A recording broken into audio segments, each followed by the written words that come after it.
एकजुटीनं पेटल रान तुफान आलया काळ्या भुईच्या भेटीला हे आभाळ आलया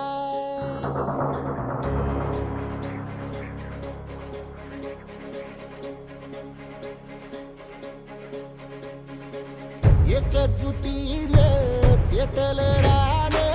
तुफान आलया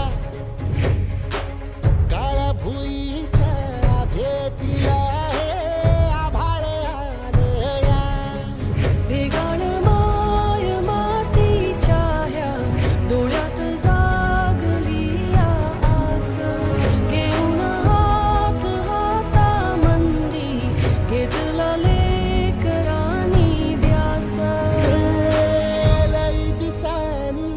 भारल्या वाणी शिवार झालया एकजुटीनं पेटल रान तुफान आलया काळ्या भुईच्या भेटीला हे आभाळ आलया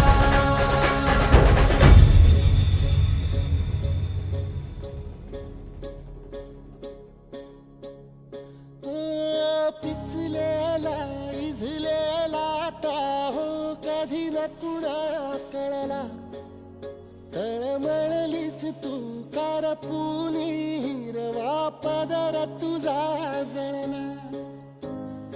छळ केला पिढी जात तुझा ग